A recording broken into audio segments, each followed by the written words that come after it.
ॐ नमो भगवते वासुदेवाय।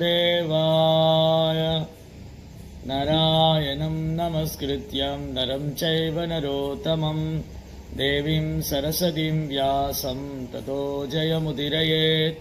नष्टप्रायेषु भद्रेषु नित्यं भागवतः सेवया भगवतीरुत्तमश्लोके भक्तिर्भवति नैष्टिकी।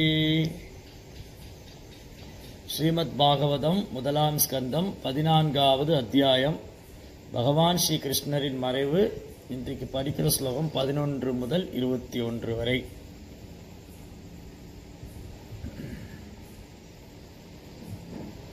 ஓம் அஜ்ஞானதிமிராந்தஸ்ய ஞானாஞ்சனசலாகயா சத்சுருன்மிலிதம் யேன தஸ்மை ஸ்ரீகுருவே நமः. நமோ விஷ்ணுபாதாய கிருஷ்ணப்ரேஷ்டாய பூதலே ஸ்ரீமதே பக்திவேதாந்த ஸ்வாமிதி நாமினே. நமஸ்தே சாரஸ்வதி தேவே கௌரவாணி பிரச்சாரிணே நிர்விசேஷசூன்யவாதி பாஷ்யாத்யதேசதாரிணே. जय श्री कृष्ण चैतन्य प्रभु नित्यानंद श्री अद्वैत गदाधर श्रीवासदि गौरभक्तवृंद. हरे कृष्ण कृष्ण कृष्ण हरे हरे, हरे राम राम राम हरे हरे. हरे कृष्णा. பக்தர்கள் அனைவருக்கும் இனிமையான மாலை வணக்கம். இன்றைய பாகவத சத்சங்க வகுப்புல கலந்துட்டு இருக்கிற எல்லா பக்தர்களுக்கும் என்னுடைய பணிவான நமஸ்காரம். ஸ்ரீமத் பாகவதம் முதலாம் ஸ்கந்தம் 14வது அத்தியாயம் பகவான் ஸ்ரீ கிருஷ்ணரின் மறைவு.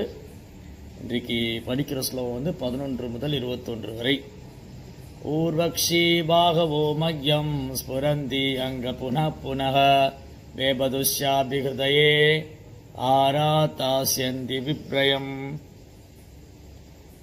மொழிபெயர்ப்பு மற்றும் பொருளுரை தெய்வ திரு அபே சரணாரவிந்த பக்திவேதாந்த சுவாமி ஸ்ரீல பிரபுபாத். ஜெய் ஸ்ரீல பிரபுபாத் கி ஜெய். என்னுடைய உடலின் இடப்புறம் என் தொடைகள், கரங்கள் மற்றும் கண்கள் ஆகியவற்றில் அடிக்கடி நடுக்கம் ஏற்படுகிறது. பயத்தால் இதயம் அடித்துக் கொள்கிறது. விரும்பத்தகாது ஏதோ ஒன்று நிகழப்போவதையே இவை சுட்டி காட்டுகின்றன. சரி, அப்ப இது நம்ம பாகவதத்தினுடைய தொடர் சத்சங்க உபன்யாசத்துடைய தொடர் ஸ்லோகம், தொடர்ந்து வரக்கூடிய ஸ்லோகங்கள். இதுக்கு முன்பாக உள்ள அத்தியாயங்கள்ல திருதராஷ்டிரருடைய துறவு, திருதராஷ்டிரர் துறவரம் போனது, அதுக்கப்புறம் பகவான் ஸ்ரீ கிருஷ்ணர் மறைந்தது, இதெல்லாம் ஒன்றன் பின் ஒன்றாக நடக்கிறது. அடுத்தது பாண்டவர்களின் துறவு, அடுத்த அத்தியாயம். ஸோ இப்போ என்ன நடந்தது? அஸ்தினாபுரத்தில் பாண்டவர்கள் அரியாசனத்தில் ஏற்றுன்றதுக்கு அப்புறம் யுதிஷ்டிர மகாராஜா பாண்டவர்கள் தலைமையில், அதாவது யுதிஷ்டிர மகாராஜா இந்த உலகத்துக்கே சக்கரவர்த்தியா அரியாசனத்தில் அமர்ந்தார். அப்போ யுதிஷ்டிர மகாராஜா பகவானுடைய அடுத்த திட்டம் என்ன? இந்த குருக்ஷேத்திர யுத்தம்லாம் முடிஞ்சு பகவான் துவாரிக்கு புறப்பட்டு போயிட்டார். இனி அவர் அடுத்த நடவடிக்கை என்ன, பகவான் என்ன செய்ய போறாரு, இதெல்லாம் அறிந்து வருவதற்காக, அதாவது யதுக்கள், விஷ்ணு குலத்தவர், போஜா, இவங்கெல்லாம் இந்த வம்சத்தை சார்ந்தவங்கெல்லாம் பாண்டவரோடு நண்பர்களாகவும் உறவினர்களாகவும் இருக்காங்க. அப்ப தன் நண்பர்களும் உறவினர்களும் எப்படி இருக்காங்க, பகவான் ஸ்ரீ கிருஷ்ணர் அடுத்து என்ன லீலை செய்ய போறாரு, அவருடைய அடுத்த நடவடிக்கை என்ன, இதெல்லாம் அறிந்து வருவதற்காக அர்ஜுனனை யுதிஷ்டிர மகாராஜா துவாரைக்கு அனுப்புறார். அர்ஜுனன் அடிக்கடி துவாரைக்கு வருவதுண்டு. அர்ஜுனனும் பகவான் ஸ்ரீ கிருஷ்ணரும் மிக நெருக்கமான நண்பர்கள். பகவானுக்கு மிக பிரியமான நண்பனும் பக்தனும் ஆவார் அர்ஜுனன். அதனால அடிக்கடி அர்ஜுனன் துவாரைக்கு வருவதுண்டு, பகவான் கிருஷ்ணரோடு தங்கி இருப்பதுண்டு, அவரோடு ஒன்றாக பயணம் செய்வது, பிரசாதம் சாப்பிட்றது, தூங்கிறது, எல்லா விதமான செயல்களும் பகவான் கூட இருந்தார் அர்ஜுனன். இந்த மாதிரி போயிட்டு வருவார். அஸ்தினாபுரத்தின் துவாரிக்கு போவார். சில நேரம் துவாரியிலிருந்து கிருஷ்ணர் அஸ்தினாபுரத்துக்கு வருவார். அப்படி ரொம்ப நெருக்கமான பகவானுக்கு பிரியமான பக்தர்கள். ஆனா இந்த முறை என்ன ஆச்சுன்னா, துவாரிக்கு போன அர்ஜுனன் இருந்து எந்த ஒரு தகவலும் வரல. வழக்கமா அர்ஜுனன் துவாரிக்கு போவாரு, கொஞ்ச நாள் தங்கி இருப்பாரு, வந்துருவார். சிலப்போ கிருஷ்ணர் துவாரகையிலிருந்து விருந்தாவனத்துக்கு துவாரகையிலிருந்து ஹஸ்தினாபுரம் வருவார். எப்படி பார்த்தாலும் இங்க அர்ஜுனன் திரும்பி வந்திருக்கணும். 7 மாசம் ஆகி அர்ஜுனன் இருந்து எந்த ஒரு செய்தி வரல. ஹஸ்தினாபுரத்திலிருந்து துவாரகைக்கு புறப்பட்டு போன அர்ஜுனன் எந்த ஒரு தகவலுமே இல்லை. அவர் துவாரகை போய் சேர்ந்தாரா, கிருஷ்ண பகவானை தரிசனம் செய்தாரா, தன்னுடைய நண்பர்கள் உறவினர்கள் எல்லாம் பார்த்தாரா, என்ன நடந்ததாங்க எதுவுமே தெரியல. அப்போ சில நிமித்தங்களை யுதிஷ்டிர மகாராஜ் பார்க்கிறார். நிமித்தங்கள், சகுனங்கள் என்னென்ன பார்க்கிறார் அவரு? யுதிஷ்டிர மகாராஜுடைய உடலின் இடது புறத்தில் இருக்கிற தொடைகள், கரங்கள், கண்கள் ஆகியவற்றில் நடுக்கம் ஏற்படுது. இடது கன்னம், இடது கண்கள், இடது கைகள்லாம் அப்படி துடிக்குது, நடுக்கம் ஏற்படுது. ஒரே பதட்டமும் ஒரு படபடப்பும் இருக்கு, ஒரு மாதிரி பதட்டமா இருக்கு. விருப்பம் இல்லாத ஏதோ ஒரு அசம்பாவிதம் நடக்க போறத இதெல்லாம் சுட்டி காமிக்குது. இப்போ பொருள் உரையில பிரபுபாதர் ரொம்ப அழகா எழுதியிருக்காரு. இந்த ஜட உலகமே இப்படிதான் சிருஷ்டிக்கப்பட்டிருக்கு. இந்த ஜட உலகம் எப்படி சிருஷ்டிக்கப்பட்டிருக்கு அப்படின்னா, நம்ம விரும்புறதே இங்க நடக்கிறது இல்லை. நம்ம விரும்புறதா இங்க நடக்குது, நம்ம நினைக்கிறது ஒண்ணு, நடக்கிறது ஒண்ணு. நான் பழைய சினிமா பாட்டில் பாடினாங்க, என்னது, நான் ஒன்று நினைச்சா தெய்வம் ஒன்று நினைக்குது, நான் ஒன்று நினைத்தால் தெய்வம் ஒன்று நினைக்குது, நினைப்பதெல்லாம் நடந்து விட்டால் தெய்வம் ஏதும் இல்லை. நினைக்கிறதெல்லாம் நடக்குதா? அதுக்கு ரொம்ப அழகா நாரத முனிவர் விளக்கம் கொடுத்திருக்கார். பழைய சினிமா பாட்டு எல்லாமே பாகவதம், ராமாயணம், மகாபாரதம் இதிலிருந்து எடுத்த விஷயங்கள் தான். நாரத முனிவர் என்ன சொல்றாரு, இந்த ஸ்லோகத்தை ஸ்ரீ பிரபுபாதர் அடிக்கடி அவருடைய உபன்யாசங்கள்ல மேற்கோள் காண்பார், கோட் பண்ணுவார். தஸ்யைவ ஹேதோ பிரஜதைவ கோவிதோ நலப்பதே பிரமதாம் உபரியதः தலப்பதே யத் துக்கவத் அந்யத சுகம் காலேன சர்வத்திர கபீர ரங்கசா. இந்த ஜட உலகத்துல எல்லாரும் சந்தோஷத்தை விரும்புறாங்க. அவங்க விரும்புறதெல்லாம் நடக்கணும், நான் விரும்புறதெல்லாம் நடக்கணும், நான் விரும்புறதெல்லாம் எனக்கு கிடைக்கணும் அப்படின்னு எல்லாம் விரும்புறாங்க. அது வரும்போது ஏத்துக்கிறாங்க இல்லையா? நம்ம எல்லாருமே நான் என்னுடைய விருப்பப்படி எல்லாம் நடக்கணும், நான் விரும்புறது நடக்கணும், நான் விரும்புறது கிடைக்கணும் அப்படின்னு நினைக்கிறாங்க. ஸோ அப்படி நான் விருப்பப்பட்டது என்னுடைய விருப்பப்படி நடக்கும்போது எனக்கு சந்தோஷம், அதை அப்படியே ஏத்துக்கிறோம், சந்தோஷமா ஏத்துக்கிறோம். ஆனா சில விஷயங்கள் நம்ம விரும்பலைனாலும் நடக்கும், விரும்பத்தகாத விஷயங்கள் நடக்கும், நமக்கு அது பெரும் வருத்தத்தை கொடுக்கும், துக்கத்தை தரும். அது யாருமே விரும்ப மாட்டாங்க. நம்ம நண்பர்களை இழக்கணும், நம்ம உறவினர்களை இழக்கணும், அதில் யாராவது மரணம் அடையணும், இதெல்லாம் நம்ம யாருமே விரும்புறதில்லை. ஆனால் நடக்குது. Please check your network sir. இல்லையே, என் வாய்ஸ் தெளிவாக தானே இருக்கு. என்னுடைய வாய்ஸ் தெளிவாக இருக்கா? இங்கே யாரோ நெட்வொர்க் செக் பண்ணணுங்கிறாங்களே. நான் பேசுறது தெளிவாக கேட்குதா? கரெக்டாக இருக்குன்னா இப்போ கை தூக்கலாம். அப்போ அவருக்கு தான் நெட்வொர்க் ப்ராப்ளமாக இருக்கும், எனக்கு நெட்வொர்க் ப்ராப்ளமாக இருக்கிற மாதிரி தெரியல. ஒரு நிமிஷம், சாட் பாக்ஸில் என்ன போட்டிருக்காங்க? ஓ nice, clear Prabhu, your voice is clear. Yeah, thank you. அப்போ அந்த பிரபுவுக்கு தான் ஏதோ நெட்டு ப்ராப்ளமாக இருக்கும், அவர் தான் மாறி இருக்கணும், வேறு ஏதாவது நெட்டில் கனெக்ட் ஆகணும். சரி, அப்போ என்ன பேசிட்டு இருந்தோம்? எல்லாருமே சந்தோஷத்தை விரும்புகிறோம், வருது, சந்தோஷமா ஏற்றுக்கிறோம். துக்கத்தை நம்ம யாருமே விரும்புறதில்லை. ஆனாலும் அது எப்படி நம்ம சந்தோஷத்தை விரும்பினா வருது ஏற்றுக்கிறோமோ, நாம விரும்பலைனாலும் துக்கம் வரும். அதுதான் இந்த ஜட உலகம். இந்த ஜட உலகம் இரட்டிப்பு தன்மையால் நிறைந்தது. இன்பம் துன்பம், இன்பம் இருந்தால் துன்பம். இன்னைக்கு சந்தோஷம், நாளைக்கு துக்கம். இன்னைக்கு லாபம், நாளைக்கு நஷ்டம். இன்னைக்கு தோல்வி, நாளைக்கு வெற்றி. இன்பம் துன்பம், விருப்பு வெறுப்பு, லாபம் நஷ்டம், வெற்றி தோல்வி, மான அவமானம், புகழ்ச்சி இகழ்ச்சி எல்லாம் மாறி மாறி நடக்குது. எல்லாமே மாறி மாறி வருது. இது நிலையானது இல்லை. மாத்ராத் பர்சாஸ்து கௌந்தேயா சீதோசன சுகதுக்கதா ஆகமாபாயினோ அனித்யா தாம் திதிக்ஷ பாரதா. சீதோஷத்தினால வரக்கூடிய சுக துக்கத்தை நம்ம பொறுத்துக்கிறோம். சில நேரத்தில் நல்லா குளிர் காற்று அடிக்குது, அதையும் வரவேற்கிறோம், பொறுத்துக்கிறோம். சில நேரத்தில் பயங்கரமாக வெயில் அடிக்குது, அதையும் பொறுத்துக்கிறோம். அந்த மாதிரி வாழ்க்கையில் வரக்கூடிய இரட்டிப்பு தன்மைகளை பொறுத்துக்க பழகிக்கணும். ஆனால் சில நேரங்களில் நம்ம வாழ்க்கையில் நாம விரும்பாத விஷயங்கள் நடக்கும். ஏன் தான் இப்படி நடக்குதோ அப்படின்லாம் தோணும். இது எனக்கு பிடிக்கவே இல்லையே, இதை நான் விரும்பவே இல்லையே, இதை நான் எதிர்பார்க்கவே இல்லையே, ஏன் இப்படி நடக்குது, கடவுள் இருக்காரா இல்லையா, ஏன் இந்த மாதிரி நடக்குது அப்படிங்கிற கேள்வி ஆயிரம் பேருக்கு இருக்கு. எல்லாருக்குள்ளே இந்த கேள்வி இருக்கு.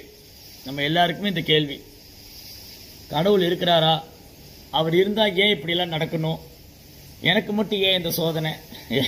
இந்த வார்த்தை எல்லாரும் சொல்லுவாங்க, எனக்கு மட்டும் ஏன் இந்த சோதனை, என்னை மட்டும் ஏன் கடவுள் சோதிக்கிறாரு, எனக்கு மட்டும் ஏன் இப்படி நடக்குது, எனக்கு ஏன் எதிர்பாராது நடக்குது. ஸோ இந்த கேள்விகள் அவரவருடைய கர்ம வினை கேட்டார் போலவும் அவரவர் செயல் வினை கேட்டார் போலவும் தான் இதெல்லாம் நடக்குது. ஸோ சில நேரங்களில் இந்த ஜட உலகத்தை கிருஷ்ணா துக்காலயம் சொல்லியிருக்கார். துக்காலயம் அசாஸ்வதம், துன்பம் நிறைந்தது, நிலை இல்லாதது. இந்த ஜட உலகமே அப்படிதான் படைக்கப்பட்டிருக்கு. இங்க சௌகரியமா இருக்கவே முடியாது. ஏதோ ஒரு வகையில் தொந்தரவு இருந்துகிட்டே இருக்கும். 3 வகையான தொந்தரவு எப்பவுமே இருக்கு. அதனது 3 வகையான தொந்தரவு: அத்தியாத்மிக், அதிபௌதிக், அதிதெய்வீக். நம்முடைய உடலால மனதால் வரக்கூடிய பிரச்சனை, மற்ற ஜீவராசிகளால் வரக்கூடிய பிரச்சனை, இயற்கையினால் வரக்கூடிய பிரச்சனை. இந்த 3ஐயும் நம்ம மாறி மாறி சந்திக்கிறோம். சிலப்போ என்னுடைய உடல்ல மனதால் எனக்கு பிரச்சனை, அது தீர்க்க முடியல, ஒன்றா மாறி மாறி வருது. அப்புறம் மற்ற ஜீவராசிகளால் தொந்தரவு, அது என்னால் தவிர்க்க முடியல. இந்த இயற்கையினால் தொந்தரவு, தேவதைகளால் தொந்தரவு, அதையும் தவிர்க்க முடியல. இப்படி இந்த ஜட உலகமே துன்பம் நிறைந்தது தான். இங்க நடக்கூடிய விஷயங்கள்லாம் all ask are you Perumal sleeping without seeing all this arajagas. எல்லாரும் கேட்குறாங்க, அவங்க கடவுள் என்ன தூங்கிட்டா இருக்காரு, இந்த மாதிரிலாம் நடக்குதே, ஏன் இப்படி நடக்குது. பகவான் யாருடைய சுதந்திரத்திலே தலையிடுறது இல்லை. அதுதான் இப்போ நம்ம ஒன்றுனா இந்த வரக்கூடிய அடுத்தடுத்த ஸ்லோகத்தில் அதை நம்ம தெரிஞ்சுக்க போகிறோம். என்னெல்லாம் நடக்குது இந்த கலியுகத்தில், என்னெல்லாம் நடக்குது. சரி, அதை கடைசியாக டிஸ்கஸ் பண்ணுவோம். ஸோ இந்த ஜட உலகத்தில், இந்த ஜட உலகம் எதோடு ஒப்பிடப்பட்டிருக்கு அப்படின்னா, பிரபுபாதர் பொருளுரையில் காட்டுத்தீயோடு ஒப்பிடுறார். இங்கே நடக்கூடிய நிகழ்வுகள், இந்த ஜட உலகத்தில், இந்த பௌதிக உலகத்தில் நடக்கக்கூடிய நிகழ்ச்சிகள் எல்லாமே காட்டு தீ மாதிரி. யாரும் பற்றிக்க வேண்டாம், தானா பற்றி. காட்டில் போய் யாரும் தீ பற்றி வைக்கிறாங்க என்ன? காட்டில் யாரும் தீப்பத்தி வைக்கிறது இல்லை, தானா தீ பிடிக்கும். 2 மூங்கில் மரம் உராசும் போது அப்படியே தீ பிடிச்சிருக்கு. அப்புறம் காடு பூரா பத்தி எரியும். அந்த காட்டு தீயை அணைக்கிறது அவ்வளோ ஈஸி இல்லை. பெரிய ஃபயர் சர்வீஸ் எல்லாம், ஃபயர் இன்ஜின்லாம் கொண்டு போயெல்லாம் அணைக்க முடியாது. ஹோல் காடு, ஹோல் ஃபாரஸ்ட், ஒட்டுமொத்த காடு தீப்பிரிச்சு எரிஞ்சா எப்படி அணைக்கிறது? பகவானுடைய கருணை இருந்தால் மட்டும்தான் சாத்தியமாகும். எப்படி? மழை பெய்யணும். காடு பூரா தீப்பத்தி எரியும் போது அந்த காட்டு தீயை யாராலும் அணைக்க முடியும்? அப்படி பயங்கர வேகமா. ஏன்னா பஞ்சமகாபூதத்துக்கு அதீத சக்தி உண்டு, நெருப்புக்கு அதீத சக்தி உண்டு. அடுத்தது என்ன கேட்டிருக்காங்க, நல்லது நடக்கும்போது மட்டும் நல்லது என அறிவிப்பவர், தீயது நடக்கும்போது மட்டும் துன்பப்படுவது ஏன்?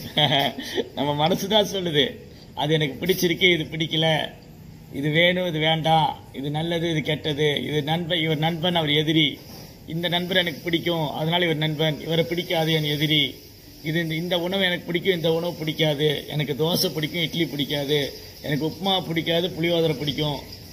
இதெல்லாம் மனதே காரணம் நம்முடைய எல்லா துன்பத்துக்கும். அதுவும் எனக்குள்ள இருக்கிற கிருஷ்ணர் தான் காட்டுறாரா? நமக்குள்ள இருக்கிற கிருஷ்ணர் காட்டல, நமக்குள்ள இருக்கிற கிருஷ்ணர் சாட்சியா இருக்கார். இந்த ஜட உலகத்துல நாம அனுபவிக்கிறதெல்லாம் பார்த்துட்டு கிருஷ்ணர் சாட்சியா இருக்கார். நம்ம அவரை நோக்கி திரும்பிட்டோம்னா நம்ம பிரச்சனைலாம் தீர்ந்துடும். உபநிஷத்துல என்ன சொல்லியிருக்கு, இந்த ஜட உலகத்துல நம்ம படுற துன்பத்துக்கெல்லாம் நாம தான் காரணம், கிருஷ்ணா காரணம் இல்லை. கிருஷ்ணரை பிரிஞ்சது தான் காரணம். நான் கிருஷ்ணரை மறந்தது, நான் கிருஷ்ணரை பிரிஞ்சது, நான் கிருஷ்ணரை உதாசீனப்படுத்தினது தான் காரணம். ஸோ கிருஷ்ணர் என்ன பண்ணுறாரு, ஓகே நான் வேண்டாமா உங்களுக்கு, சரி நீங்கள் என்ன வேணால் அனுபவிச்சுக்கோங்க அப்படின்னு கிருஷ்ணா வந்து வெறும் கருவியாக இருந்து பார்த்துட்டு இருக்க, வெறும் சாட்சியாக இருந்து பார்த்துட்டு இருக்காரு. அதுக்கு தான் பகவத்கீதையில் அட்டைப்படத்தில் பிரபுபா ஒரு படம் போட்டிருப்பார். ஒரு மரத்தில் 2 கிளி உட்காந்துட்டு இருக்கும், ஒரு மரத்தில் 2 பறவை உட்காந்துட்டு இருக்கும். ஒரு பறவை அந்த மரத்தில் இருக்கிற பழங்களை கொத்தி கொத்தி சாப்பிடுது, இன்னொரு பறவை அதை பார்த்துட்டு இருக்கு, அவ்வளோதான். அதே மாதிரி தான் இந்த ஜட உலகத்தில் ஜீவாத்மா ஆகிய நாம இந்த உடலால் வரக்கூடிய இன்ப துன்பத்தை அனுபவிச்சுட்டு இருக்கோம். பரமாத்மா வெறும் சாட்சியாக தான் இருக்கார், அவரு சாட்சியாக பார்த்துட்டு இருக்காரு. அந்த பரமாத்மாவை பார்த்து நம்ம திரும்பிட்டோம், நம்ம பிரச்சனையெல்லாம் தீர்ந்து போயிடும். எப்போ நம்ம பரமாத்மாவை நோக்கி திரும்புகிறோமோ, எப்போ நம்ம கிருஷ்ண பரமாத்மாவை நினைக்கிறோமோ, எப்போ நம்ம எண்ணங்கள் சிந்தனை எல்லாம் கிருஷ்ணரை நோக்கி திருப்பப்படுதோ, அப்போ immediately all our problem will comes to an end. உடனே நம்ம எல்லா பிரச்சனையும் ஒரு தீர்வுக்கு வந்துடும். சரி, அப்போ இந்த ஜட உலகத்தில் இருக்கக்கூடிய பிரச்சனைகள், இங்கு காணக்கூடிய துன்பங்கள், நாம விரும்பாத நிகழ்ச்சிகள், விருப்பம் இல்லாமல் நடக்கூடியது எல்லாமே இயல்பாக இந்த ஜட உலகத்தில் நடக்குது. அதுதான் காட்டு தீ மாதிரி. காட்டு தீயை வந்து காட்டில் யாரும் தீ பற்ற வைக்க வேண்டாம், தானா பத்தி எரியும். அந்த தீயை வந்து சாதாரணமாக அணைக்க முடியாது. கடவுளுடைய கருணை, கிருஷ்ணாவுடைய கருணை இருந்து அந்த கருணை மழையாக பொழிந்தாதான், கிருஷ்ணனுடைய கருணை மழையாக பொழிஞ்சாதான் அந்த காட்டு தீ அணைக்க முடியும். அதே மாதிரி தான் உயிர்வாளிகளாகி நாம இந்த ஜட உலகத்தில் வந்து விரும்பத்தக்க செயல், விரும்பத்தகாத செயல், என்ன செய்யணும் என்ன செய்யக்கூடாது எல்லாம் மறந்து போய் அறியாமையில துன்பப்பட்டுக்கிட்டு இருக்கோம். காட்டு தீ வந்து நம்ம இதயத்துக்குள்ள தக தக தகன்னு கொழுந்து விட்டு எரியுது. இந்த கொழுந்து விட்டு எரியக்கூடிய சம்சார தாவா மீன்ஸ் நெருப்பு. சம்சார தாவா, பிறப்புங்கிற நெருப்பு கொழுந்து விட்டு எரிஞ்சிட்டு இருக்கு. இது எப்படி அணைக்கிறது? கிருஷ்ணாவுடைய கருணையால குரு வரார். குரு கிருஷ்ண பிரசாதே பாய். When we ask for a suggestion from Lord Krishna, we get some thoughts as replay. How to know if it is Lord replay or is or Vasanas replaying back Swamiji? நமக்கு வந்து சில எண்ணங்கள்லாம் வருது. அந்த கேள்விகளுக்கெல்லாம் பதில் வந்து கிருஷ்ணர் தான் சொல்றாருன்னு எப்படி தெரிஞ்சுக்கிறது? கிருஷ்ணர் தான் பதில் சொல்லியிருக்காரு. அதுக்கு தான் சாது, சாஸ்திரம், குரு. இப்போ நமக்கு வரக்கூடிய சந்தேகங்களை சாதுக்கள்கிட்ட கேட்கணும். ஏன்னா சாதுக்கள் என்ன பண்ணுவாங்க, முந்தைய ஆச்சாரியர் என்ன சொன்னாங்களோ அதை சொல்லுவாங்க. முந்தைய ஆச்சாரியர் என்ன சொல்லுவாங்க, சாஸ்திரம் என்ன சொல்லியிருக்கோ அதை சொல்லுவாங்க. சாஸ்திரத்தை சொன்னது யாரு? கிருஷ்ணர். அப்போ கிருஷ்ணர் நமக்கு சொல்றாருங்கிறது என்னது? பகவத்கீதா. பகவத்கீதை பகவான் நம்மகிட்ட நேரடியாக பேசுறார். பகவத்கீதை பகவானை நம்மகிட்ட நேரடியாக பேசுறார். பாகவதம் பகவானை பற்றி பக்தர்கள் பேசுறாங்க. அதனால பகவத்கீதை, பாகவதம் எல்லா கேள்விக்கும் பதில் இருக்கு. அதை நாம் எப்படி புரிஞ்சுக்கிறது? பிரபுபாடி விளக்கத்தை படிக்கணும், ஆச்சாரியுடைய விளக்கத்தை படிக்கணும், பக்தர்கள் சங்கத்தில் வந்து கேட்கணும். அப்போ நம்ம எல்லா கேள்விக்கும் சரியான தரமான பதில் கிடைக்கும். எதையும் நம்ம கற்பனை பண்ணிக்க வேண்டாம். எந்த ஒரு விஷயத்தையும் நம்ம கற்பனை பண்ணிக்க. யோனாஷதின கிரேஷ்டி நசோஷதின காமிஷதி சுபாசுபத்தியாகி பக்திமான் சமப்பிரியா.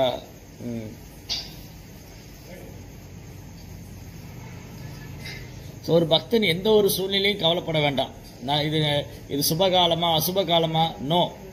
கிருஷ்ண உணர்வில் இருக்கிற பக்தருக்கு, யார் ஒருத்தர் கிருஷ்ண உணர்வில் இருக்காரோ, கிருஷ்ண உணர்வில் இருக்கிற பக்தருக்கு, பக்தி செய்யக்கூடிய ஒரு கிருஷ்ண பக்தருக்கு மங்களமானது அமங்கலமானதெல்லாம் எதுவும் கிடையாது. எல்லாத்துக்கும் அப்பாற்பட்டது. கிருஷ்ண பக்திங்கிறது மங்களம் அமங்கலத்துக்கெல்லாம் அப்பாற்பட்டது. மங்களத்தெல்லாம் மங்களமானது, தூய்மையாற்றெல்லாம் தூய்மையானது, தூய்மையானவற்றெல்லாம் தூய்மையானது.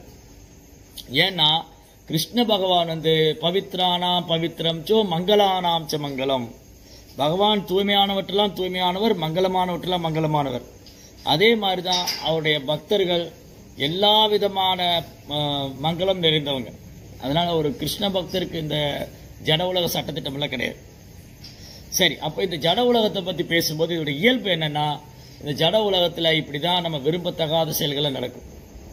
அப்போ அதுலேருந்து வெளியில் வரணும்னா நாம் முழுக்க முழுக்க ஆன்மீக குருவுடைய கருணையை நம்பியிருக்கு. குருவோடைய எப்படி காட்டில் தீ பரவும் போது மழை பெஞ்சு அந்த உஷ்ணத்தை போக்குதோ, அந்த தீயை நிப்பாட்டுதோ, தடுக்குதோ, அதே போல நம் இதயத்தில் கொழுந்து விட்டெறியும் பௌதிக ஆசைகள், நமது இதயத்தில் கொழுந்து விட்டெறியும் காட்டு தீ, காமம், கோபம், பேராசை, பொறாமை, பொய்யகங்காரம், புலன்ப விஷயங்கள்ல நாட்டம், பொய்கர்வம், அகங்காரம், ஆணவம், இதெல்லாம் காட்டு தீ மாதிரி உள்ள தக்கன்னு எரியுது. அது ஆன்மீக குருவுடைய தாமரை பாதங்களை சரணடைஞ்சு கிருஷ்ணர் உணவு பக்தியில நம்ம செயலாற்றும் போது, கிருஷ்ண உணர்வுல நம்ம செயலாற்றும் போது இந்த காட்டு தீ அணைஞ்சு போயிடும். எப்படி? குருவுடைய கருணை மழை, கிருஷ்ணாவுடைய கருணை மழையினால நம்ம இதயத்தில் கொழுந்து விட்டெறியும் பௌதிக ஆசைகள்லாம் அணைஞ்சு போயிடும். அதனால இந்த ஜட உலகமே இப்படிதான். ஜட உலகம் எப்படி படைக்கப்பட்டிருக்கு? இங்கே ஏதாவது தோஷங்கள், குற்றங்கள் இருந்துகிட்டே தான் இருக்கும். அதனால அதை கண்டு நம்ம கவலைப்பட வேண்டியதில்லை, வருத்தப்பட வேண்டியதில்லை. நாம் கிருஷ்ண உணர்வை பின்பற்றிகிட்டே இருக்கணும். அது ஒன்று மட்டும் தான் நம்ம செய்யணும். சரி, அப்போ இங்கே நம்ம என்ன பார்க்குறோம்? சில நிமித்தங்கள், சில சகுனங்கள், நிமித்தங்கள், இதெல்லாம் உண்மையா? சிலருக்கு இப்போ இதில் சந்தேகம். இது என்னது? இந்த நிமித்தம்னு சொல்கிறாங்க, சகுனங்கிறாங்க. சகுனம் சரியில்லை, நிமித்தம் சரியில்லை. அப்போது பாகவதத்தில் இது சம்பந்தமாக நிறைய உதாரணங்கள் இருக்குது. அதில் ஒரு உதாரணம் தான் இங்கே நம்ம பார்த்துக்கிட்டு இருக்கோம். அதாவது நிமித்தம் அல்லது சகுனம் ரெண்டு வகையில் இருக்குது. ஒன்று நல்ல நிமித்தம், நல்ல சகுனம், அல்லது இன்னொன்று கெட்ட நிமித்தம் அல்லது கெட்ட சகுனம். நல்ல நிமித்தம், நல்ல சகுனம் ஒன்று. Is not low okay, thank you. So நல்ல நிமித்தம், நல்ல சகுனம் ஒன்று. இனி ஒன்று கெட்ட நிமித்தம், கெட்ட சகுனம். அது எங்கெங்க பாகவத்தில் என்னெல்லாம் சொல்லியிருக்கு. இதில் அடுத்தடுத்து இந்த ஸ்லோகங்கள்லாம் அது சம்மந்தப்பட்டு தான் இருக்கு. இங்கே யுதிஷ்டிர மகாராஜ் என்ன சொல்றாரு? இது சில கெட்ட நிமித்தங்களை அவர் உணர்றதா சொல்றாரு. இங்க என்னது? அவருடைய இடது புறத்தில் இருக்கிற கண்கள், தொடைகள், கரங்கள், இந்த போர்ஷன்ஸ் எல்லாம் அப்படி வைப்ரேட் ஆகுது, துடிக்குது, நடுக்கம் ஏற்படுது. அப்ப இடது புறம்ங்கிறது அவ்வளவு ஆஸ்பீஷியஸ் இல்லை, வலது புறம் தான். வலது புறம் மங்களமானது, இடது புறம் அமங்கலமானது. இப்ப நம்ம பேசுறது எல்லாமே இது ஜட உலக கணக்குப்படி. அப்புறம் கிருஷ்ண பக்தி அதுக்கப்புறம் வருவோம். இங்க ஜென்ரலா பொதுவா என்னன்னா, இடது புறம் உள்ள பாகம் அவ்வளவு மங்களமானது இல்லை. அது மாதிரி அந்த clockwise and anticlockwise சொல்லுவாங்க. Clockwise, anticlockwise. வலப்புறம் சுற்றுவது, இடப்புறம் சுற்றுவது. நம்ம பாருங்க, பெரும்பாலும் எல்லாம் வலப்புறம் தான் செய்வோம். கடிகாரம் உள்ள வலப்புறம் சுத்துது, கோயிலே வலப்புறம் சுத்தி வரணும், எல்லா நல்ல காரியங்களும் வலப்புறம் செய்வாங்க. கெட்ட காரியங்கள் தான் இடப்புறம், அமங்கலமான விஷயம் இடப்புறம் செய்வாங்க. பூணுல இடப்புறம் போடுவாங்க. அதை தர்ப்பணம் செய்யும் போது, திதி கொடுக்கும்போது, சிராத்தா கொடுக்கும்போது இடது பக்கமா தண்ணி விடுவாங்க, இடது பக்கமா பூணுல மாட்டி போட்டிருப்பாங்க. இது அந்த திதி கொடுக்குற நேரத்தில் பண்றது. சில சமய சடங்குகளை பண்றவங்க எல்லாமே வலப்புறம் தான் செய்வாங்க. செய்யக்கூடாத காரியத்தை தான் இடதுபுறமா செய்வாங்க. அப்படின்னா இந்த உடல்ல இடது பாகம் அவ்வளவு முக்கியமானதல்ல, வலது பாகம் தான் முக்கியமானது. இடது பாகம் அவ்வளவு சுத்தமானது இல்லை. பாரு, கைகளுக்கு கூட வலது கை தான் நம்ம சாப்பிட பயன்படுத்துறோம், இடது கையை நம்ம சாப்பிட பயன்படுத்துறது இல்லை. பெரும்பாலும் வலது கையில தான் நம்ம எல்லாரும் பண்றோம். சரி, சிலருக்கு லெப்ட் ஹேண்ட் ஹேபிட் இருக்கும், அது அவங்களுடைய பிறவி பழக்கம். பட் ஆனால் அது மங்களமானதல்ல. சரி, அப்போ இது இடது புறம் உள்ள கண்கள், தொடைகள், கரங்கள்லாம் நடுக்கமாக தான் அவர் உணர்றார். ஒரு மாதிரி பதட்டமா இருக்கு. இந்த மாதிரி விஷயங்கள்ல ஏதோ சம்திங், ஏதோ ஒரு தப்பான விஷயம் நடக்க போகுது, ஏதோ ஒன்று அசம்பாவிதம் நடக்க போகுதுங்கிறதுக்கான அறிகுறி. சரி, இங்க என்னென்ன நிமித்தம் எல்லாம் தெரியுதுன்னு பார்க்கலாம். அதுக்கு சம்பந்தமா பாகவதத்தில் என்னெல்லாம் சொல்லியிருக்குங்கிறத அடுத்து நம்ம பார்ப்போம். இப்போ இது ஒரு நிமித்தம் வந்ததா. அடுத்தது சிவைஷோத்யந்தமாதித்யம் அபிரௌதியனலானனா மாம் அங்கசாரமேயோயம் அபிரேபதி அபிருவத். பீமா, அந்த பெண் நரி எப்படி அழுது கொண்டு நெருப்பை கக்குகிறது, இந்த நாய் எப்படி என்னை பார்த்து பயம் இல்லாமல் குறைக்கிறது என்பதை பார். சரி, இந்த நாய் குறைக்கிறது எல்லா நாயும் குறைக்கத்தான் செய்யும். ஆனா என்ன முக்கியமான விஷயம் பார்க்கணும்னா, நாய் வந்து எஜமானனே பார்த்து குறைக்குது. யுதிஷ்டிர மகாராஜ் யாரு? இந்த உலகத்துக்கே சக்கரவர்த்தி. அந்த உலகத்துக்கே சக்கரவர்த்தியான ராஜாவை பார்த்து நாய் குறைக்குது. அந்த ராஜாவுடைய பிரஜை தான் அந்த நாய். அப்ப இது வழக்கத்துக்கு மாறா நடக்கிறது. வழக்கத்துக்கு மாறா நடக்கிறது. அதாவது நிமித்தங்கள் வந்து 3 நிலையில தெரியும். நிமித்தங்கள் அல்லது சகுனம் வந்து 3 நிலையில உணரலாம். ஒன்று நம்முடைய உடல்லையே. இப்ப ஃபர்ஸ்ட் இந்த 11வது ஸ்லோகம் பார்த்தோம் இல்லையா? அந்த 11வது ஸ்லோகத்துல யுதிஷ்டிர மகாராஜா தன்னுடைய உடலே உணர்ந்தார். இடது கண்ணு, இடது கை, இடது தொடையெல்லாம் நடுங்கிற மாதிரி. அப்போ ஒரு நிமித்தம் வந்து ஏதோ ஒன்று நடக்க போகுதுங்கிறத நம்ம உடல்ல இருந்தே தெரிஞ்சுக்கலாம். ரெண்டாவது மற்ற ஜீவராசிகள் மூலமா தெரியும். இங்க பாருங்க, இந்த நரி வந்து எப்படி அழுகுதுன்னு. சில நேரங்களில் இந்த நாய் வந்து குறைக்கும். நாய் எப்படி குறைக்கும்? இப்படிதான் குறைக்கும். ஆனா சில நேரத்தில் நாய் என்ன பண்ணும்? ஊளையிடும். இது பண்ணுதுன்னா சம்திங் ராங். அங்க யாரோ ஒருத்தர் இறந்து போறாங்க. இப்போ ஒரு தெருவுல நாய் வந்து வழக்கமா குலைக்கும். ஆனா நாய் ஊளையிடுது அப்படின்னா அந்த தெருவில் ஏதோ ஒரு அமங்கலமான விஷயம் நடக்க போகுது. அங்க யாரோ ஒருத்தர் இறந்து போறாங்க. சம்திங், ஏதோ ஒரு விபத்து நடக்கலாம், இல்ல யாரோ இறந்து போகலாம், ஏதோ ஒரு அசம்பாவிதம் நடக்க போகுது. அப்போ நிமித்தங்கள் வந்து ஒன்று நம்முடைய உடலிருந்தே தெரியும், இனி ஒன்று வந்து பிற உயிரினத்திலிருந்து தெரியும்.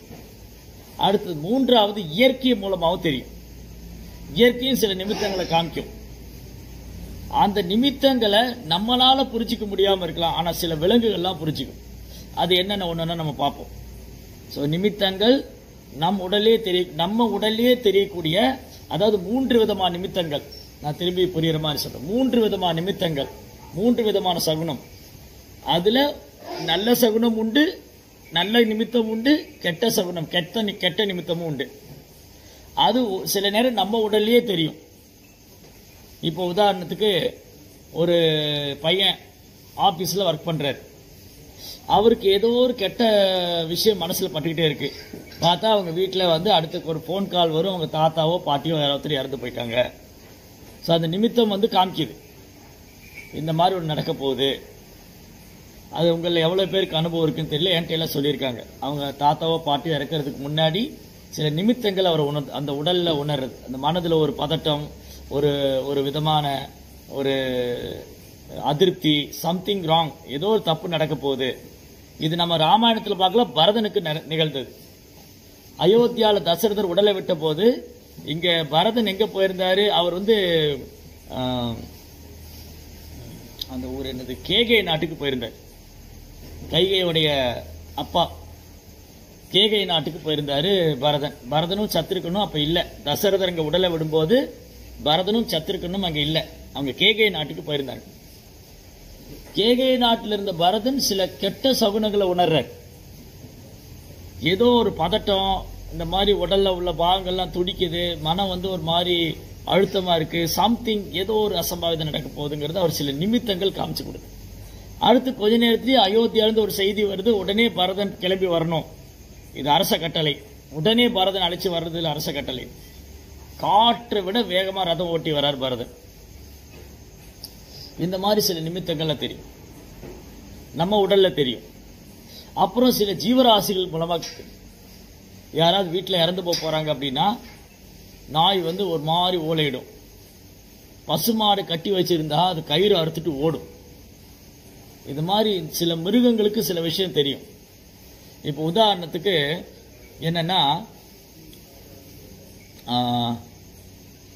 இப்போ ஒரு பூகம்பம் வரப்போகுது. பூகம்பம் வரப்போகுதுங்கிறத பூகம்பம் வந்ததுக்கு அப்புறம் எவ்வளவு வந்ததுன்னு சொல்றாங்க விஞ்ஞானிகள். இவ்வளவு ஹெக்டேர் வந்து நிலநடுக்கமாயிருக்கு, என்ன 0.7% இல்ல 0.5 இந்த அளவு வந்து நிலநடுக்கம் ஏற்பட்டதை சொல்ல முடியுது.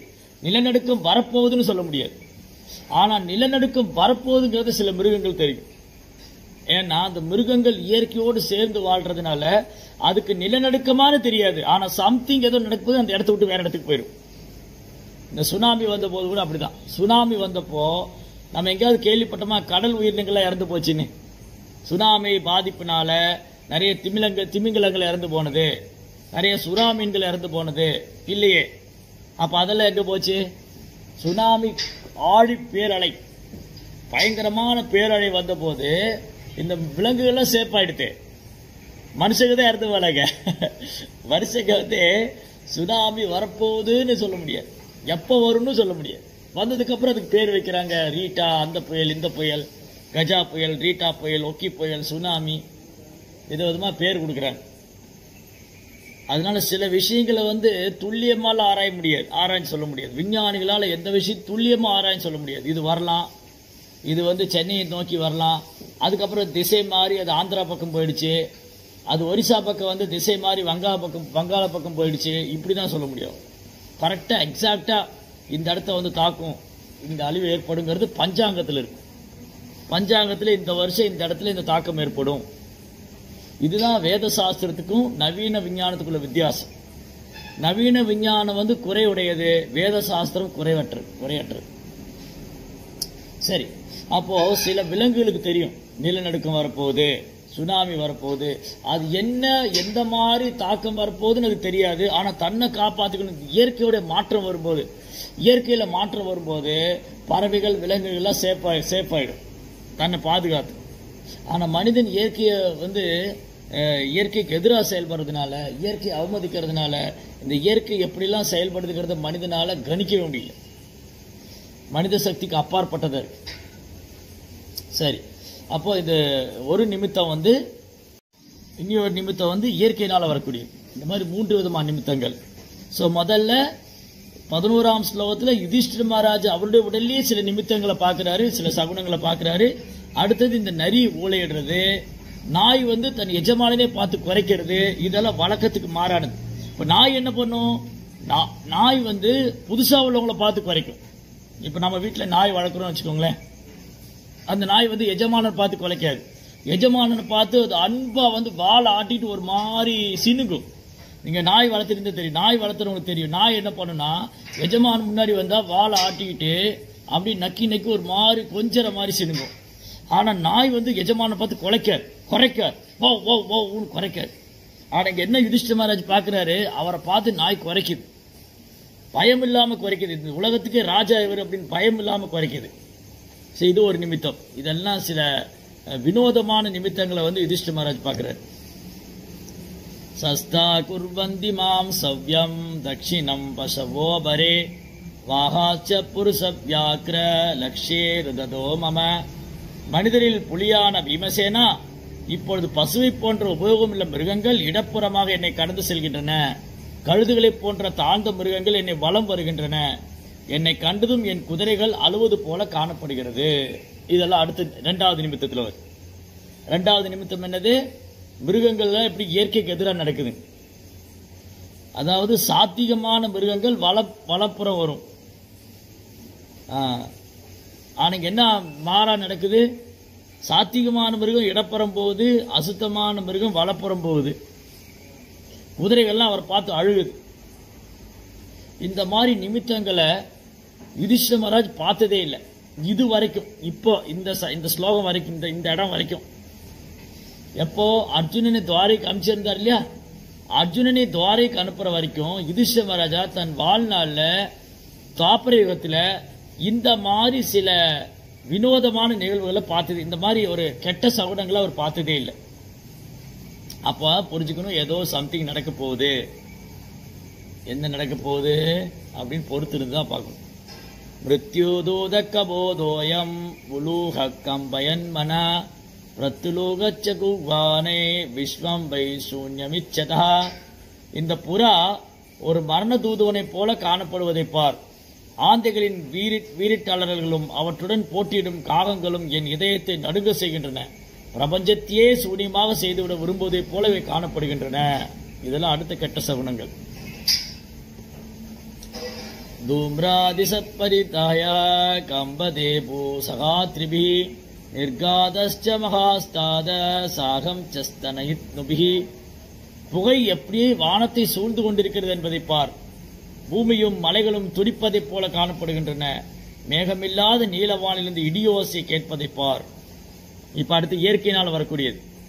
அப்ப முதல்ல தன்னுடைய உடல்ல சில அபசகுனங்களையும் நிமித்தங்களையும் பார்த்தாரு. அப்புறம் மற்ற மிருகத்திடத்துல பார்த்தாரு. இப்ப இயற்கையில பார்க்கிறார். இயற்கை வழக்கத்துக்கு மாறா இருக்கு. பூமி மலையெல்லாம் துடிக்கிற மாதிரி நடுங்கிற மாதிரி இருக்கு.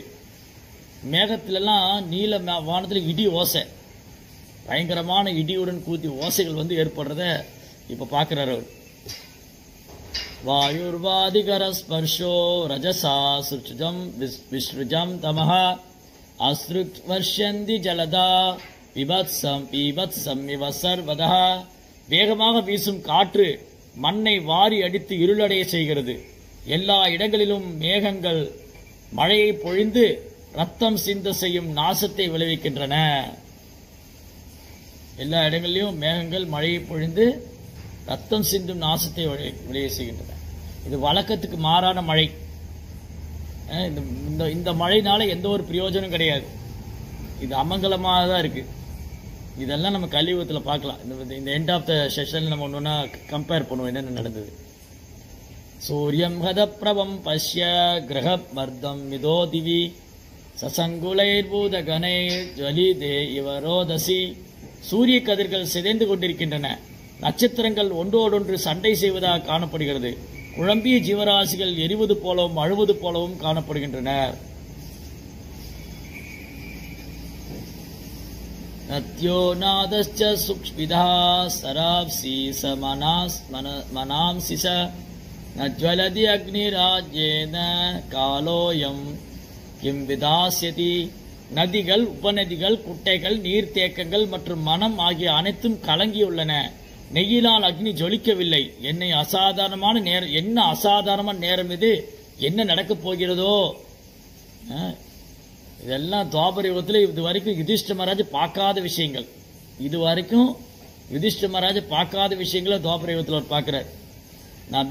நபி பந்தி ஸ்தனம் வத்சா நதுயந்தி சமாதரஹ ருதந்தி அஸ்ருமுகா காவோ நஹ்ருதந்தி ருஷபா விருஜே. கன்றுகள் பசுக்களின் பால் காம்புகளை உறிஞ்சி குடிக்கவில்லை. பசுக்களும் பால் சுரக்கவில்லை. அவை கண்களில் நீர் மல்க அழுது கொண்டு நிற்கின்றன. மேலும் காளைகளும் மேய்ப்பு நிலைகளில் இன்பம் காணவில்லை. பசு கண்ணிலிருந்து கண்ணீர் வரும். இது ஒரு யுகத்துல பார்த்ததே இல்லை யுதிஷ்ட மகாராஜா.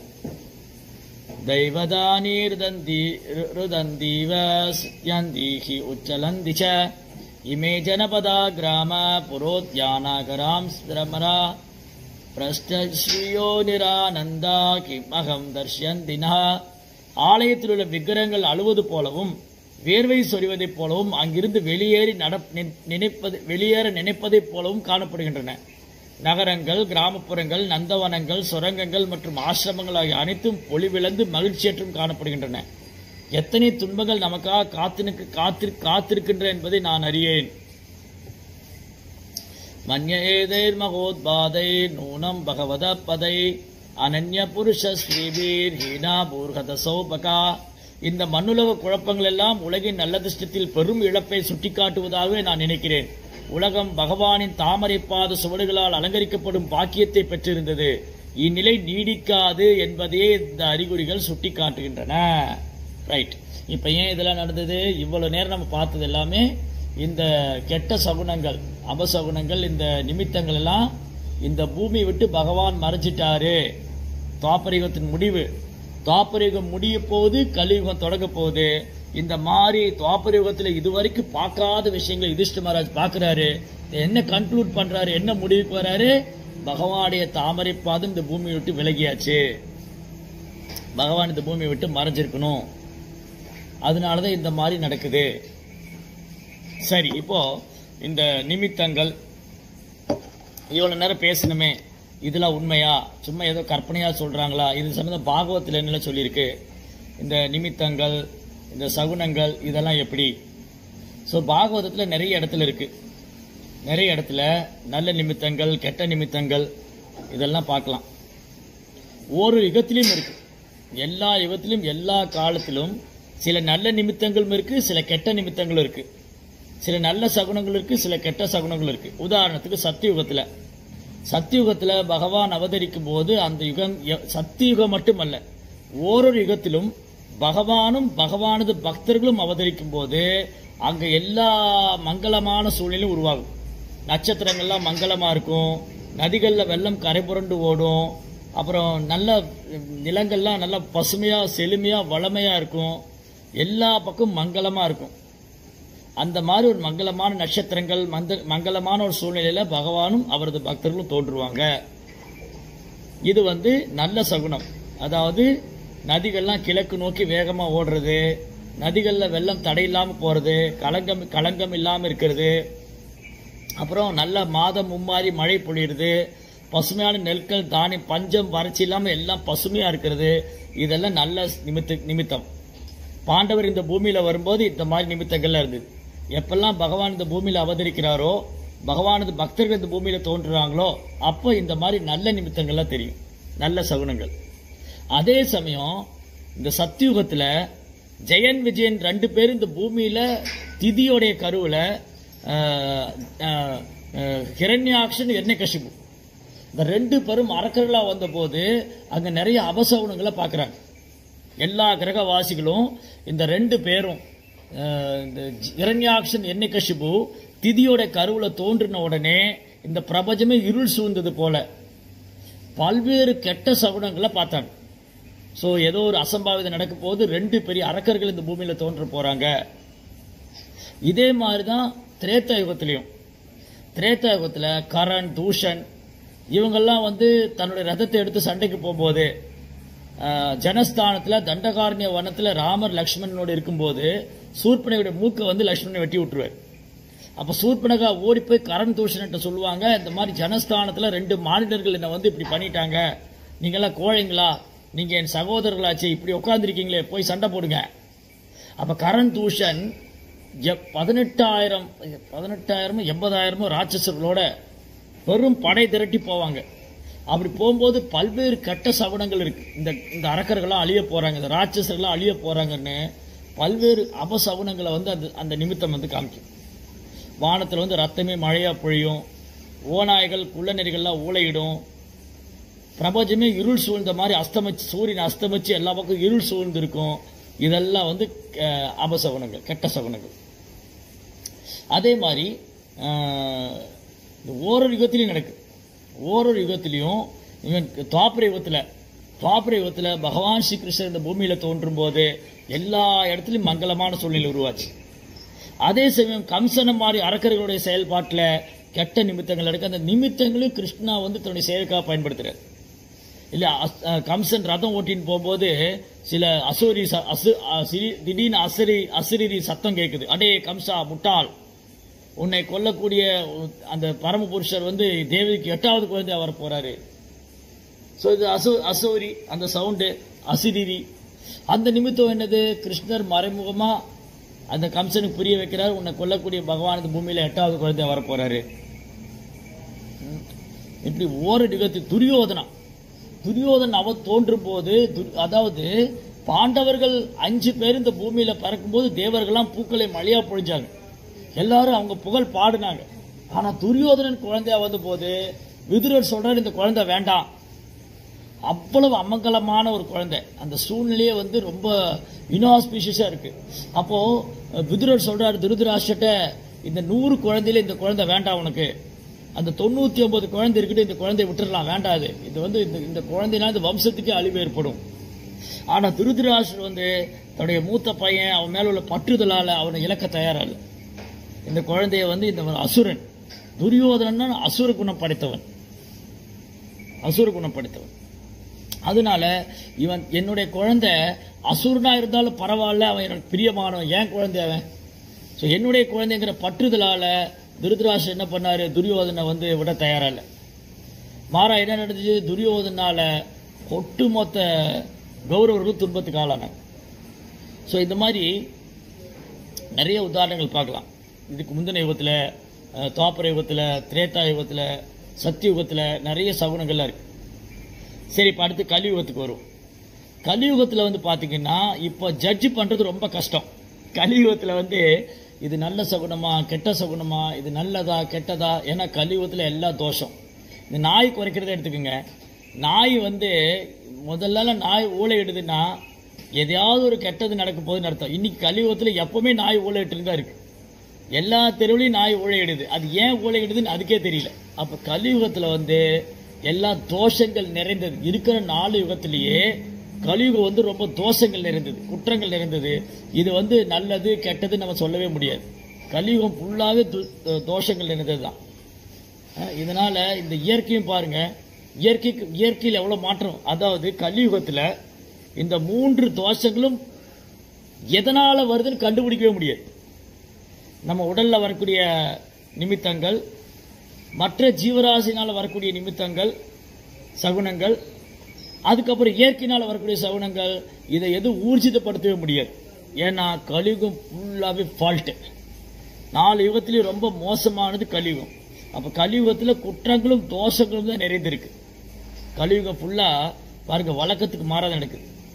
இவங்க பார்த்தோன்னே பசுமாடு அழுது, பசுமாடு அழுகிறது இன்னாஸ்பீசியஸ். ஆனா கலியுகத்துல பசுமாடு அழுதுட்டே இருக்கு. நம்ம என்னதான் கவனிச்சுட்டாலும் அதுக்கு தீவனம் கொடுத்து அதுக்கு கவனம் எல்லாம் பண்ண அது அழுது. அது ஏன் அழுது கண்டுபிடிக்கவே முடியல.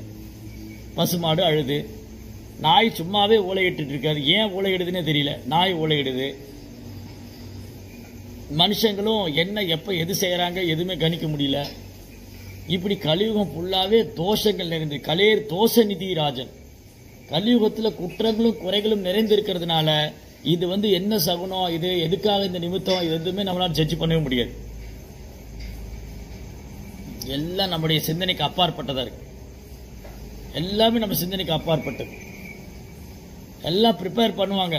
குழந்தைகள்லாம் நாளைக்கு ஹோம்ஒர்க் எழுதணும்னு எல்லாம் எழுதி வச்சிருப்பாங்க. பேங்க்ல நாளைக்கு இவ்வளவு பணம் கட்டணும்னு ஆபீஸ்ல எடுத்து வச்சிருப்பாங்க. அம்மா நாளைக்கு இட்லி அரைக்கணும்னு சொல்லி மாவு அரைச்சி வச்சிருப்பாங்க. நைட்டு பூகம்பம் வந்தது, யாருமே அவங்க வேலையை செய்ய முடியல. ஒரு பூகம்பம் வந்தது, இட்லி மாவும் சேர்ந்து ஆளும் சேர்ந்து எல்லாம் உள்ள போயாச்சு. அப்போ இது எப்போ என்ன நடக்குதுங்கிறது ஜட்ஜ் பண்ண முடியாது.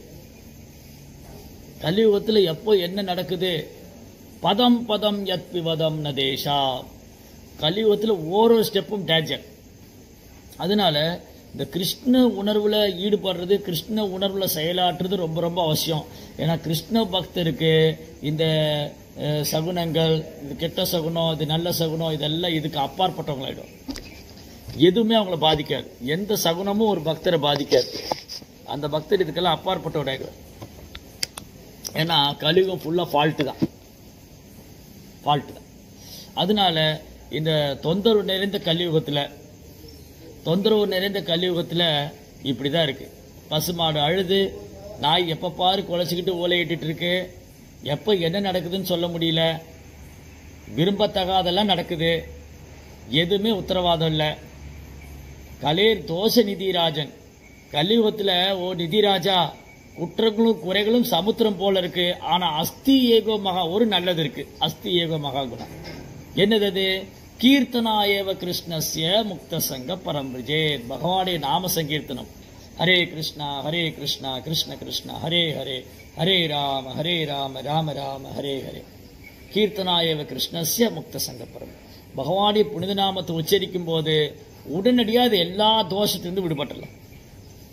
அனுகூல்யச சங்கல்ப பிரதிகூல்யச வர்ஜனம். ஒரு பக்தர் என்ன பண்ணுவாராம், எந்த சூழலில் இருந்தாலும் அதை கிருஷ்ணருக்கு சாதகமா பயன்படுத்திக்குவார்.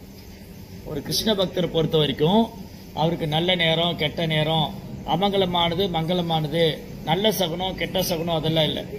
அவர் எப்பவுமே கிருஷ்ண உணர்வுல இருக்கிறதுனால, கிருஷ்ணருடைய சிந்தனையில் இருக்கிறதுனால எப்பவுமே ஹரிநாமம் சொல்லிட்டு இருக்கிற பக்தர் எந்த சூழ்நிலையிலும் கிருஷ்ணருக்கு சாதகமா மாத்திக்க முடியும். இப்ப யுதிஷ்டர் என்ன பண்றாரு, யுதிஷ்டர் என்ன பண்ண போறாரு, இந்த சூழ்நிலையெல்லாம் அமங்கலமா இருக்கிறது அவர் காமிச்சது. இதை எப்படி நான் கிருஷ்ணர்கிட்ட போறது, இந்த ஜட உலகத்தை விட்டுட்டு நான் எப்படி கிருஷ்ணரை அடையிறது? ஓ பகவான் இந்த பூமி விட்டு மறைஞ்சிட்டாரா, அப்ப நானும் போகணும்.